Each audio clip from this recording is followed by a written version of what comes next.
ከሮሞች ኃይለኛ ተዋጊ የሚባለው ሰው ወጣና መዩ ባሪዙን ይያለ መፎከር ጀመረ ማን ነው ወንድ የሚወጣልኝ ሲል ከሙስሊሞቹ አንድ ሙባሪዝ ወጣለት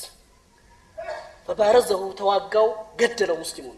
ሁለተኛ ሙስሊም ወጣ ሁለተኛውንም ገደለው ሶስተኛ ሙስሊም ወጣ ሶስተኛውንም ገደለው አራተኛ ከሙስሊሞቹ አለ የሚባለው በጦር ላይ በጣም ጠንካራ የሚባለው ሰው መረጡና የጦር መሪው ላከው ያንንም ሰው ገደለው ሙስሊሞች በጣም ደነገጡ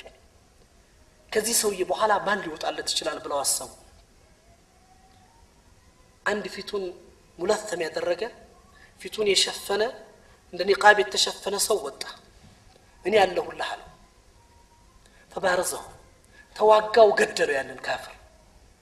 ያንን በጣም ኃይለኛ የጦር ሰው ሩሞቹ ሲገደልባቸው የገደለውን ሰው ለማጥቃት 7 ሰዎች መጡበት 7ቱንም ሰው ገደላቸው 7ቱንም ገደለና ፊቱን እንደሸፈነ ወደ ኸይማው ተመለሰ የጦር መሪ ይህንን ሰው ይውልኝ ማን እንደሆነ አረጋግጡልኝ ሄዳችሁ ብሎ ሰዎችን መርጦ ላከ መጡ ኸይማው ውስጥ ገቡ ፊቱ እንደተሸፈነ ነው ፊትህን ግለጥና ማንነትህን አሳየን አለቃችን ወይም ደግሞ የጦር መሪያችን ማንነትህን ለማወቅ ይፈልጋል አሉት እኔ ሰው እንዲያውቀኝ ሳይሆን አላህ እንዲያውቀኝ ነበር ትግሌ አላህ ጋር ተዋውቄበታለሁ አሁንም አላህ እንዳወቀኝ እንዲቀር እንጂ ሰው እንዳይቀኝ አልፈልግምና አላህ ማወቁ ይበቃኛል የሰው ይቅርብኝ ብሎ አልበሉት ማንነቴ እንዲታወቅ አልፈልግም ያን ብለው ሰዎቹን ሸኟቸው ሰዎቹን ሸኝተው ፊታቸው ሊታጠቡ ፊታቸውን ሲገልጡ አብሯቸው የነበረ ደረሳ ሲመለከት አብዱላህ ኢብኑ ሙባረክ ናቸው ረዲየላሁ ዐንሁ ዓሊም